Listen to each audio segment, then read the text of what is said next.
자, 안녕하세요. 주식탈자 안교수입니다. 자, 오늘은 파도에 대해서 추가적으로 알아보는 시간을 갖도록 할게요. 자, 지금 시장에서 오늘 좀 특이한 이슈가 좀 등장을 해서 긴 꼬리를 달았죠. 제가 했던 말 중에 지난 영상을 보여드릴 텐데, 경영권 분쟁에 대한 시나리오에 대해서 좀 말씀을 드렸고, 그리고 두 번째로 ARM 상장에 대한 모멘텀에 대해서 말씀드렸죠. 자, 이런 부분들 두 번, 세 번 정도 찍었는데, 자, 여기서부터 했던 내용들을 다시 한번 정리할 거고요. 오늘의 주제는 딱 하나입니다. 자, ARM, 자, 그리고 파드. 자, 파드라는 기업이 어떤 기업이냐, 그리고 왜 ARM과 연결돼 있고, ARM은 지금 시장에 화두로 돼 있는 엔비디아, 미국에 있는 AI 칩 반도체. 자, 이 3단계에 대한 논리가 통하는 이유에 대해서 좀 설명을 해드릴 거고요. 그리고 ARM 실사 일정이 일단은 좀 지연됐다. 자, 그리고 두 번째로, 아는 사람 중에도 지연이라고 있습니다. 자, 그리고 중요한 건 뭐냐면 경영권 분쟁의 시나리오까지도 말씀드리도록 할게요. 자, 가장 중요한 건 지난 과정이 어떻게 됐는지 한번 보도록 하겠습니다. 자, 꽤나 됐죠. 제가 이 부분에서는 분할로 좀 접근해야 된다 해서 3주 전에 찍었던데 파드 경영권 분쟁 그리고 ARM의 최대 수혜라고 적어놨죠. 한번 간단히 보시죠. 자세한 것보다는 핵심만 좀 뽑아내서 가격이 얼마죠? 39,300원. 뭐 하는 업체냐? 일단 신규 상장된 지 얼마 자. 안 됐다는 거죠. 다른 종목에 비해서 그쵸? 상당 부분 자, 이렇게 영상을 찍었었고, 정권 이슈에 대한 그리고 부분 여기 지분 보시게 전쟁도 되면 알았고 파도 주가 하락, 어느 정도의 가격을 전현직 제가 대표 48,000원을 지분 전쟁 단기적으로 시작됐다. 대신해 ARM 드렸습니다. 실사 일정 이 변경됐다 부분에 해서 대한 가격이 함수에 얼마? 대해서 거래를 할 수 있잖아요. 27,150원을 그리고 나서 찍었었고, 그리고 나중에는 그 42,500원을 일정에 다시 맞춰서 찍었죠. 파드 자, 이걸 ARM 한번 보고 실사 갈게요. 일정. 자, 보게 되면 어떤 흐름이 전개되는지, 자, 여기서 한번 찍었었죠. 그리고 매집 단계다라고 말씀드리고, 급락이 나왔을 때도 마찬가지로 뭐라고 했습니까? 네, 여기는 이제 단기 트레이딩, 그쵸? 경영권에 대한 프리미엄, 서로 간의 지분 전쟁 구간이라고 했죠. 자, 그 부분, 그리고 일정이 좀 변경됐으니 이 부분은 좀 피해야 된다라고 말씀드렸어요. 자, 오늘 일정이 다시 나왔습니다. 일단. 자, 원래는 상장되기 전에 에일람에서 방문하기로 했는데요. 손정희 회장의 어떤 동의를 얻지 못했답니다. 자, 그래서 제가 이때 영상을 찍어드린 겁니다. 자, 일단 단기적인 부분은 피해가라. 그죠? 실사 일정은 어떻게 하라 했습니까? 실사 일정에 맞게끔 하는 게 바로 이벤트 투자죠. 자, 이 종목 이제 순서대로 갈 텐데, 만일에 바쁘신 분들은요. 자, 바쁘신 분들은 파드, ARM 실사, 그리고 지분 투자 논의 일정, 그리고 경영권 분쟁의 시나리오를 제가 적어놨거든요. 말이 매끄럽지 않죠? 상단에 나와 있는 전화번호 010-6227-8706, 8706으로 파드 별표라고 해서 보내주세요. 제가 이 자료 보내드릴 테니까 실사 일정에 맞게끔 하십시오. 주가를 예측하지 마세요. 왜 그럴까? 자, 경영권 분쟁이라는 거는 주가에 대한 하방 요소를 제한시키고 이런 윗꼬리를 많이 다는 거예요. 왜? 매집을 하기 위해서는 기본적으로 박스권에서 긁어모으게 되면 시간상으로 부족하죠. 그렇죠? 자, 그런 부분들을 알아야 된다는 겁니다. 자, 실사 일정은 자, 여기에 자료 다 담아 있으니까 플러스 마이너스 하루, 이틀 전에만 추가 매수를 하고, 그리고 나서 단기적인 부분은 단기적으로 해석을 하셔야 됩니다. 끝까지 보시면 안 돼요. 자, 또 실수하실까봐 제가 미리 한번 업체를 좀 말씀드리면, 최근에 글로벌 회사가 왔던 기업들이 몇 개 있는데 제가 영상을 찍어드리기도 했고, 자, 펩트론이라는 기업입니다. 펩트론 같은 경우에도 여기서 실사가 있었어요. 이 급등이 나왔죠. 그리고 나서 이 실사 일정에 맞힌 상승이 작지 않죠. 근데 다시 원위치까지 이렇게 오잖아요. 그럼 여러분들은 여기서 향후에 어떤 두 번째의 결과물을 기다리는 투자를 해야지, 지금에 와서 이렇게 많이 올랐다라고 생각해서 끌고 가버리게 되면 어떤 현상이 나오냐면 내일을 우리가 예측할 수 없죠. 시간 리스크를 보유하게 되고, 만일에 지금 이게 비만약이라고 해서 시장에서 성장이 적어도 10배 이상 될 것 같다라고 해서 이 기업에 대해서 실사 논의 과정과 플러스 알파적인 일라일리, 노보노디스크, 세계적인 제약사죠. 비만 치료제. 그 부분인데 걔네들 주가에 따라서 향방이 바뀐다. 그러면 이 파도라는 주가도 어떻게 될까? 물론 ARM에 대한 주가를 민감하게 받아들이진 않겠지만 오늘도 여기서 어느 정도 변동성이 크진 않았죠. 근데 다만 그 부분의 타겟으로 해서 빠지게 되면 얘도 어느 정도의 영향을 받을 수 있다는 걸 감안해야 된다는 거지. 그래서 일정은 일정에 맞게끔 해야 된다. 왜? 여러분들 이런 경험 있으시죠? 주가가 빠졌어. 근데 이벤트를 알고 있었어. 근데 여기서 미리 샀어. 그럼 어떻게 될까? 다시 30% 올라오더라도 30% 빠진 주가에 뭐가 된다? 본정가가 되잖아. 이런 게임을 왜 하냐고. 모든 주가는 위로 가야만 수익이 아니라는 거야. 자, 10% 빠졌어. 10%. 다시 이 매수가, 그러니까 원금, 그러니까 원래 자리로 오더라도 10% 수익이죠. 반대로 10% 오르는 종목이 반드시 20% 가야만 10% 수익이 아니라는 거야. 근데 여러분들은 이 투자 방식보다 이 투자 방식을 선호해서 문제라는 거지. 그렇죠? 자, 결국은 실사가 끝난 후에는 주가는 다시 어느 정도 회귀할 수 있다. 아시죠? 자, 그 다음에 두 번째는 또 일정이 남아있긴 해요. 뭐냐? 그때쯤 되면 실사가 온 다음에 경영권 분쟁에 대해서 부각이 될 겁니다. 그 두 번째 판을 제대로 먹을 수 있다면 어떻게? 할 수 있죠. 이 종목도 마찬가지 아닌가요? 이런 변동성. 좋아. 매집 단계. 이 변동성 작잖아요. 20%까지 올랐다가, 그죠? 결국은 다시 원점. 이런 과정을 겪으면 된다, 안 된다? 안 된다. 자, 1점 다시 말씀드립니다. 다 피해갔죠? 자, 받은 듯이 받아가서 하시고, 그리고 이 종목에 대해서는 좀 제가 깊이 있게 향후에 실시간으로 여기 텔레그램 방에서 다룰 거니까요.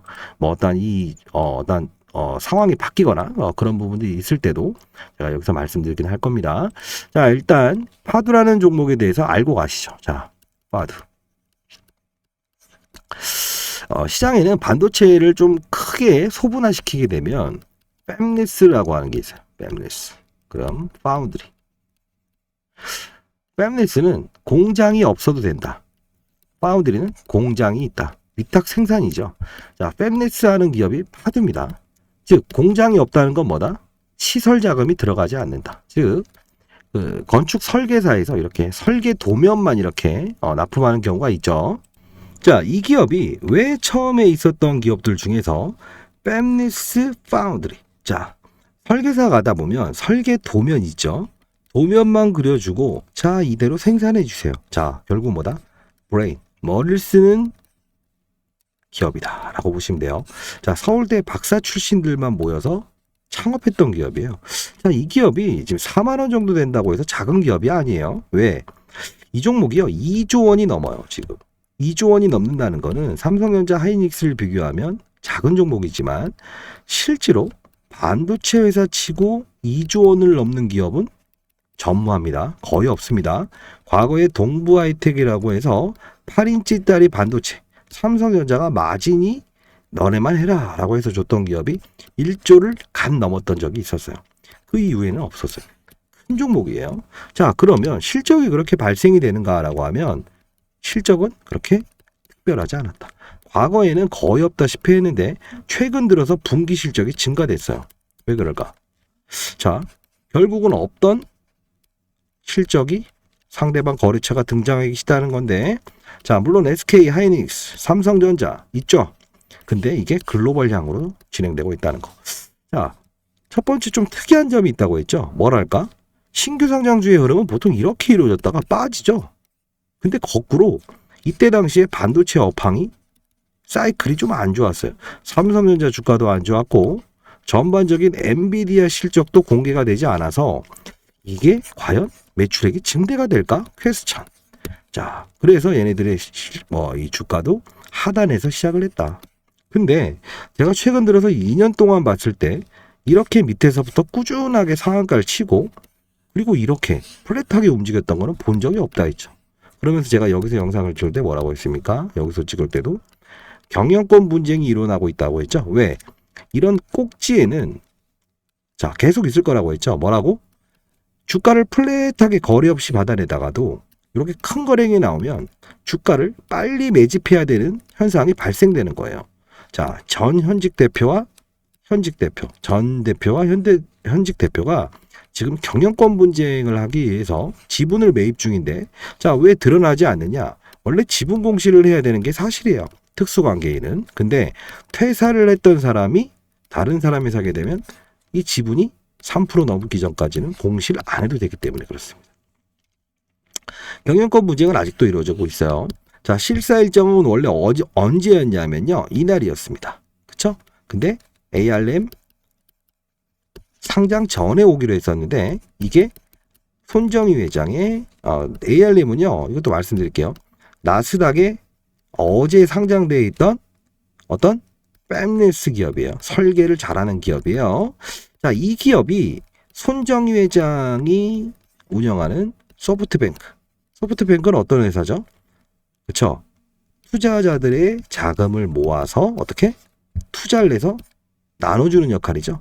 창투회사라고 보시면 됩니다. 한국계 일본인이 운영하는 회사죠. 자, 여기서 핵심이 나오는데 전현직 대표가 경영권 분쟁을 일으키는 이유는 뭐다? 지분을 ARM이 왔을 때 이걸 줘야 되냐 말아야 되냐. 안 해야 된다. 왜? 기술을 이쪽으로 일부 넘어가게 되면 우리는 약간 영속적인 부분이 제한될 수 있다. 반대. 한쪽은 해야 된다. 왜? 시장의 큰 판에 입성하기 위해선 해야 된다. 이런 뜻이에요. 그것 때문에 서로가 지분을 모아서 표대결을 하기 위해서 이루어지는 거라서 주가의 경영권 분쟁은 한계, 즉 이런 꼭지에 대한 부분을 제가 말씀드렸죠.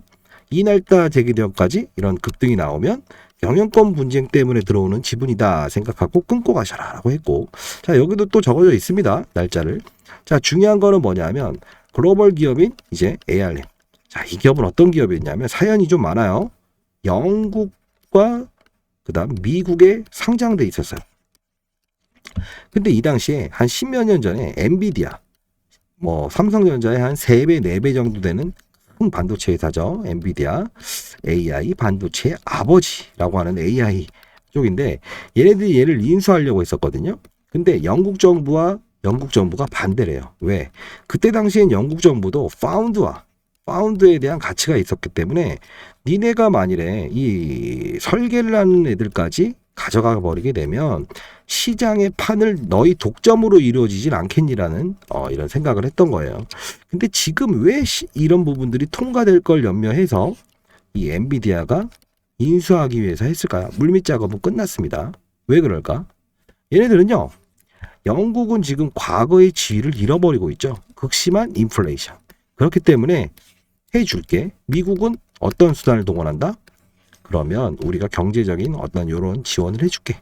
오케이, 그렇게 합시다. 이게 바로 시나리오의 첫 번째가 일어난 것이고, 이 경영권 분쟁의 시나리오가 나왔을 때는 저라고 관심을 가졌던 게 아니에요. 어떻게? 기사가 올라왔는데요. 딱 1분 만에 사라졌습니다. 그렇죠? 자, 그 부분을 제가 자사운용사 20년 동안 제가 펀드 매니저 했기 때문에 좀 알아봤어요. 그랬더니 실제로 그렇게 하고 있다라고 해서 제가 이 경영권 분쟁의 시나리오와 ARM의 실사 일정에 대해서 적어놓은 거죠. 사실 이거 어떻게 보실지 모르겠지만 2조 원 정도 되는 안정적인 반도체 대형 주식을 나름대로 20% 가까운 수익을 냈다. 사실 이거는 다른 소형주에 대비해서는 어떻게? 큰 수익, 한 35% 정도를 프리미엄을 줘야 되는 게 맞아요. 그렇죠? 그래서 금액이 작으신 분들이 거래하진 않았을 겁니다. 물론 가격만 보고 이것도 소형주인가 중형주인가 라고 했을 수 있지만 코스닥에서는 대형주입니다.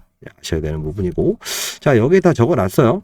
기사가 1분 만에 사라진 세부적인 전현직 대표에 대한 부분, 경영권 분쟁 시나리오. 이거는요, 여기 영상에서 풀어놓게 되면 상당히 문제가 될 수 있습니다. 그게 그 기사를 낸 것도 1분 만에 삭제를 시켜버린 이유 중에 하나도 이 업체에서 기본적으로, 내부적으로 해서 올렸다가 그거를 실수로 해서 뭔가 좀, 이렇게 했던 건데, 사실 이 기사를 냈다가 지우는 과정이 쉽지 않아요. 그만큼. 민감한 문제예요. 왜? 기자들이 기사를 잘못 냈다고 해서 수정하는 경우도 거의 없고요. 삭제를 하려고 하면 막대한 비용이 들거든. 그 비용을 지불하면서까지 이렇게 했다는 거는 상당히 기업적으로 이제 내부적으로 민감한 문제였다라는 것 때문에 지금 여기 좀 적어놓고 영상에는 풀어지지 못하는 점 이해해 주시기 바랍니다. 목소리가 매끄럽지 않아요. 목이 안 좋아요. 자, 그리고 최근에 제가 저희 연구소를 만들면서 펀드 매니저 애널리스트 출신들의 후배들 이제 자료 분석으로 조금 이제 탐방도 보내고 하고 있는데 저는 필드에서 시장의 어떠한 수급들에 대한 뭐 이런 산업의 변동성 최근에 있었던 건 뭐 2차 전지 이런 거 그리고 뭐 AI 로봇 초전도체 그리고 최근에 있었던 AI 칩 이쪽으로의 순환매가 있었죠. 뭐 그젠가요? 잠깐의 뭐 알테오젠부터 시작해서 일부 바이오들이 올라오는 자 이런 부분들이 있어서 이런 것들을 좀 시장의 감을 느껴서 어떻게 포트폴리오를 운영해야 되냐라고 해서 은행, 증권, 보험 여기는 몇십 조씩 운용을 해요. 그러다 보니 사실 이것도 이 파두라는 종목도 다루기에는 거래량 대비 쉽지 않죠. 예. 좀 많이 큰 종목들 대상으로 해서 업종을 제가 제시해 드리는 역할을 하고 있거든요. 자, 이거는 그냥 뭐 했던 말이고 자 중요한 건 여러분들은 지금 타겟을 볼 때 이 기업은 팹리스 업체 즉 머리만 있으면 설계도면 그려서 수익을 내는 업체다. 반도체 경기가 안 좋았기 때문에 사이클이죠. 굳이 따지면. 모든 사이클은 이 산업은 사이클이 있어요. 바이오가 좋으면 바이오 산업 사이클. 반도체가 좋으면 반도체 사이클. 조선이 좋으면 이게 매번 계속 성장할 수는 없어요. 2011년도에도 저희가 조선 업종이 사이클이 좋았죠. 근데 지금 7, 8년 정도의 불황이 있고 다시 사이클이 돌아온 것처럼 반도체도 그래요. 2011년도에 그렇게 좋았죠. 삼성전자, 고공행진, 그 이후에 잠깐의 한 4년 동안의 공백기 이런 부분들을 겪고 다시 레벨업하는 구간이다. 자 이렇게 보시면 될 것 같고 자 팹리스 업체인데 AR램도 팹리스 업체다. 얘에 대해서 자 여기서 핵심이 나와요. AR램이 엔비디아에 먹힌다고 했죠.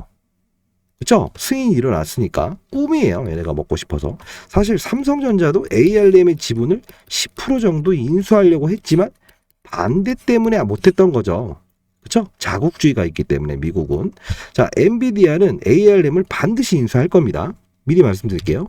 그래서 근데 자 쉽게 말할게. 그 기업이 팔릴 때 몸집을 가볍게 해야 잘 팔리는 거 아시죠? 비싼 값. 자, 어떤 기업이 팔릴 때요. 첫 번째 하는 게 뭐냐면 직원들을 삭감합니다. 왜 그럴까? 색깔이 달라질 수 있죠. 팔리는 기업에. 근데 투자도 진행을 합니까? 안 하죠. 왜? 여기서가 새로운 산업을 할 수도 있으니까. 슬림화 시켜야 비싼 값에 팔리거든. 그래서 노조원들도 다 해지를 하잖아요. 왜? 이쪽의 문화를 받아들여라. 근데 팔리는 ARM이 손정희가 대주주로 있는 회사가 국내에 온대. 이유는 뭐다? ENA에 대한 지분 투자를 하기 위해서. 이게 재밌는 논리 아닙니까? 팔리는 회사가 왜 지분 투자를 하고 투자권을 논의한다는 거죠. 그만큼 손정희 입장에서는 지금까지 투자했던 금액이 있죠. 이 AR램 비상장으로. 그게 지금 오랜 시간 동안 수익 구조를 봤더니 120% 정도의 수익밖에 안 났다는 겁니다. 어제 25% 정도 올랐다 하더라도. 그래서 어떻게 한다? 새로운 어떠한 플러스 알파적인 어떤 기업과의 동조를 통해서 추가적으로 수익을 내서 엔비디아에 비싸게 팔려고 하는 거죠. 이제 이해되셨나요? 왜 팔리려고 하는 AR램이 국내에 실사를 하게 되고 그리고 왜 파두아의 미래를 통해서 경영진들은 지분 투자를 받겠다, 안 받겠다 하는 구조이지. 그래서 이 부분은 제가 민감하게 받아들이면서 이런 플랫한 가격은 올라왔을 땐 파세요. 실사 일정도 미리 말씀드리면서 자, 그 실사 일정이 변경됐다는 것도 제가 말씀드렸죠. 자, 바쁘신 분들, 자 마지막으로 말씀드릴게요. 파드는 어떤 업체다? 설계 업체다. 그죠? 시가총액이 큰 업체다, 작은 업체다? 나름 큰 업체다. AR램의 상장이 연기된 건 제가 말했다, 안 말했다? 말했다. 자, 그래서 다시 한번 말씀드리는데 그 일정일에 하루 이틀 전에만 사십시오. 왜 그러냐? 항상 말씀드리는데 빠졌다가 원점으로 오는 것도 수익이고요. 그쵸? 오르면서 더 오르는 것도 수익이다 이거야. 근데 여러분들은 위로만 보지 말라는 뜻은 뭐냐? 그 실사 일정에 앞서서 만일에 주가가 나스닥에 상장되어 있는 AR램이든 반도체 경기가 한 번에 필라델피아 반도체 지수 무너지게 되면 주가가 빠져서 갈 수도 있다고. 그렇죠? 근데 그 일정을 정확한 어느 정도의 타이밍을 볼 수 있다고 한다면 가격이 설령 여기가 있다고 하더라도 어떻게 된다? 어차피 내가 산 가격 여기는 그대로 두고 추가로 사는 부분만큼은 어떻게 하면 된다? 단기를 통해서 하면 되잖아. 근데 여러분들이 항상 두려워하는 게 이거지. 내가 여기 샀는데 더 오를 것 같은데 여기까지 올라와서 못 사겠다. 아니죠. 여기서 새로운 매매가 돼야 된다는 거야. 그걸 할 줄 알아야 된다는 건데 여러분들 그 한 용어로 물타기 차이가 뭔지 아세요? 자, 불타기는요. 내가 10,000원에 사서 주가가 20,000원에 간다 하더라도 어떠한 성장에 대한 시장의 분위기가 느껴진다고 하면 여기서는 다시 추가로 진입할 수 있어야 돼. 다만 여기서 매수한 물량만큼은 어떻게 된다? 그렇죠? 이걸 잊어버리고 로스컷도 잡을 땐 잡고요. 충분히 어떤 그렇죠? 새로운 매매가 형성이 돼야 돼. 근데 대부분의 사람들은 어떻게 한다? 내가 봤던 가격, 내가 팔았던 가격, 그리고 내가 샀던 가격을 기억해서 에이 저걸 어떻게 사냐? 초반에 못 샀는데. 이게 안 된다는 거야. 그 버릇을 고칠 수 있어야 되고 자, 물타기라는 것도 질문이 많아서 그런데 깊이 다룰 내용은 아니죠. 10,000원짜리 종목을 샀어. 근데 7,000원이 됐네. 그럼 여러분들은 바로 사버리지. 더 빠지면 이걸 뭐라고 한다? 물타기가 아니야. 손실 확대지. 가만히 뒀으면 이것만 빠질 걸 추가로 사갖고 더 빠진 거잖아. 물타기는 뭐다? 7,000원이 됐을 때 이게 이제는 어떠한 레벨업, 새로운 산업에 열렸다라고 생각돼서 오를 수 있을 가능성이 클 때 사는 게 물타기라는 거야. 이거 구분 못 하시는 분 많아요. 왜? 잘못 사면 7,000원에서 또 사면 평단가는 낮아져. 그죠? 근데 이 중요한 건 뭐다? 더 빠지게 되면 손실. 우리는 수익을 보지 마세요. 파드라는 종목도 어떻게 봐야 돼? 내가 지금 5천만 원의 평가 금액이 있다고 한다면 설령 향후에 주가가 여기 와 있다 하더라도 내 평가 금액을 얼마가 돼야 되는 거야? 6천, 7천, 8천이 돼 있으면 수익인 거지. 근데 자꾸 주가가 어디에 와 있는 것만 연구를 하게 되고 이 변동성은 배려하지 않는다는 거야. 그러면 된다 안 된다? 안 된다는 겁니다. 아시죠? 자, 과거에 제가 20년 동안 펀드 매니저를 하면서도 항상 스탑 펀드 매니저가 될 수 있었던 이유가 뭐라고 했어요? 다 아시는 내용이죠. 흰 고양이, 검은 고양이 구분하지 않았다. 왜? 나는 수익을 내야만 연 단위의 계약을 할 수 있었다. 그래서 항상 1,000억을 운용했었는데도 어떻게? 200%, 300%의 수익이 냈었고, 그래서 뭐 인터넷 검색하시면 뜰 거예요. 그리고 어떤 게 있었다고 했죠? 자, 예를 들어 과거에 코로나 때 제가 2020년도에 가장 큰 수익을 냈을 때가 언제죠? 코로나 때라고 했죠. 왜 그랬을까? 모두가 저평가합니다 할 때 우리가 경험하지 못했던 질병이 생겼죠. 금융위기도 제가 겪어봤기 때문에 자, 보자. 저도 5% 나름대로의 펀드 이렇게 로스컷 치고 현금화를 시켰습니다. 그리고 나서 시장의 업종이 어느 쪽으로 움직이는지를 봤더니 7개월 동안 움직였던 거는 딱 하나입니다. 바이오 업종이었어요. 이때 저는 바이오 산업이라는 거에 집중하기 시작했죠. 자, 마스크 불티나게 팔렸죠. 실적 동반. 진단키트 실제로 성장했죠. CGN이 대여섯 배 올랐죠. 이걸 우리가 뭐라고 합니까? 그죠? 코로나라는 특수 산업 도래했다. 실적도 도래했다. 맞는 표현 아닌가요? 자, 이런 부분을 우리가 알아야 되는데 항상 위로 가는 주가만 계산하다 보니까 실수를 반복하게 된다. 자, 아시죠? 자, 이렇게 뭐 일정 파두 ARM 실사 일정과 이 지분 투자 그리고 이 경영권 분쟁에 대한 시나리오 이걸 다 보내드릴 거고요. 그리고 뭐 가장 중요한 건 실시간으로 여러분들은 흔들림을 많이 갖는 것 같아요. 자, 이 텔레그램방 주소 제가 보내드릴 텐데 종목을 많이 다루는 건 아닙니다. 전반적인 판 그죠? 판을 다루는 거고 자, 이렇게 해서 계속 시장보다는 한 5분 정도 빠를 거예요. 여기 계신 분들도 본인들 수익 난 것들 이렇게 뭐 한 번씩 이제 인증해 주시면 자 보면 뭐 대동 이것도 굳이 따지면 어떠한 종목이냐면 농기계 회사인데 결론은 로봇이죠. 예. 로봇과 AI. 왜 그러냐면 제가 이거 6개월 정도 되긴 했는데 최근 들어서 인원이 많아져서 여기서도 이제 유료화가 된다고 해서 제가 이거 더 받는 건 하고 싶지 않았는데 또 파도 손실 나신 분이 있다고 해서 좀 전략대로 하세요. 웬만하면 이렇게 쭉 해서 계속 올려드리면 일주일치만 보여드릴까요? September 14 쭉 해서 자, 이 중요한 거는 이렇게 다룰 거예요. 저 뭐 말씀드릴게요. 이 파도라는 종목에 대해서 일단 실사 일정과 그리고 경영권 분쟁에 대한 이걸 반드시 참조하시고요. 텔레그램방 링크 주소도 보내드리긴 할게요. 그 링크 주소에서는 이제 받으시고 들어오시면 시장이 어떤 판에 이루어지고 있고 지금 최근에 있었던 뭐 2차 전지 빠진 이유가 있죠. 뭐 한 달 반 전까지는 시장의 주도주였지만 스토리. 자, 그다음 어떻게 됐다? 갑작스러운 테마인 초전도체. 이것도 한 3배 정도의 테마였죠. 이걸 무시하시면 안 됩니다. 그리고 잔여물이 되면 안 돼요. 그리고 또 있었던 게 뭐다? 초전도체 이후에 AI 로봇, 그다음에 AI 반도체, 그리고 인공지능. 이렇게 나뉘죠. 자, 이런 사이클의 변동 무시하시면 안 돼요. 다만 정확히 말씀드리는 건 뭐다? 파드를 거래했던 분들은 시장을 무시하거나 산업을 무시하진 않았지만 이게 한 번의 실수로 모든 걸 잃을 수 있다는 건 어떤 걸까요? 종목을 보면서 거래하게 되면 이게 내가 손실권에 있으면 위를 찾게 돼요. 어디 있을까? 어디 있을까? 어디 있을까? 안 돼요.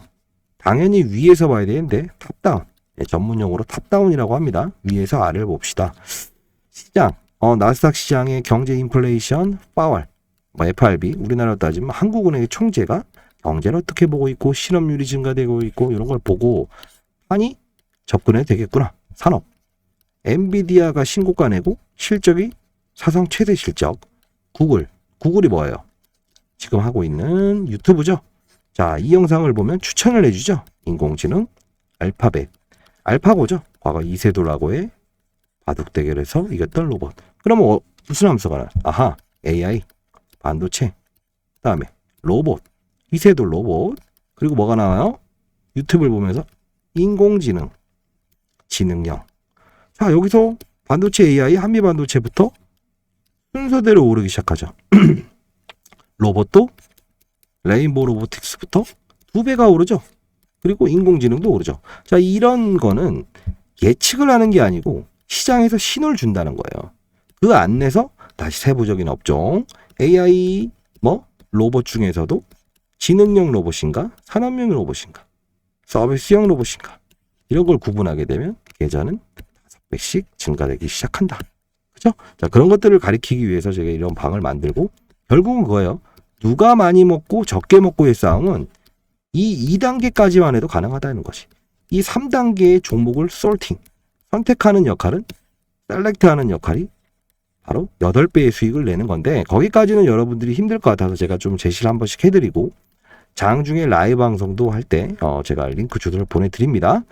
자, 그리고 가장 중요한 건 실수가 없게끔 하는 게 중요한 거죠. 주식은 손실이 날 수 있다, 이런 말 하죠. 손실을 재료로 만드는 건 판을 보면 돼요. 판이 열리면 하고 아니면 안 하고.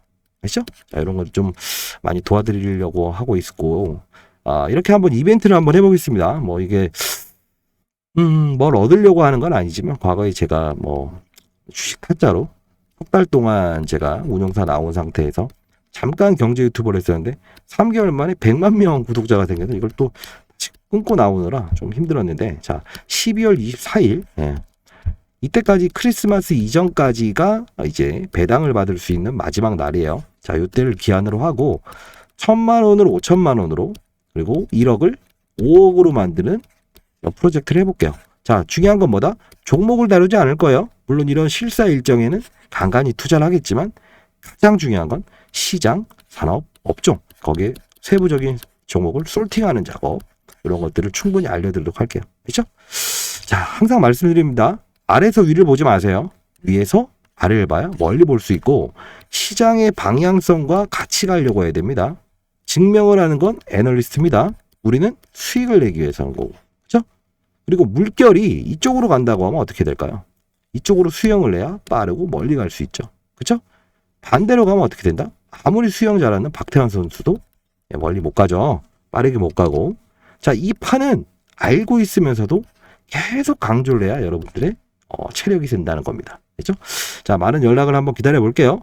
자, 상단에 나와 있는 010-6227-8706으로 파두라고 보내주시게 되면 제가 이 링크 주소, 텔레그램방, 시장에 돌아가는 정보, 자료들, 실수할죠 보내도록 할게요. 걱정은 그렇게 하지 마십시오. 그렇죠? 자, 월요일 날은 같이 좀 텔레그램방에서 만날 수 있으면 좋겠네요. 자, 감사합니다.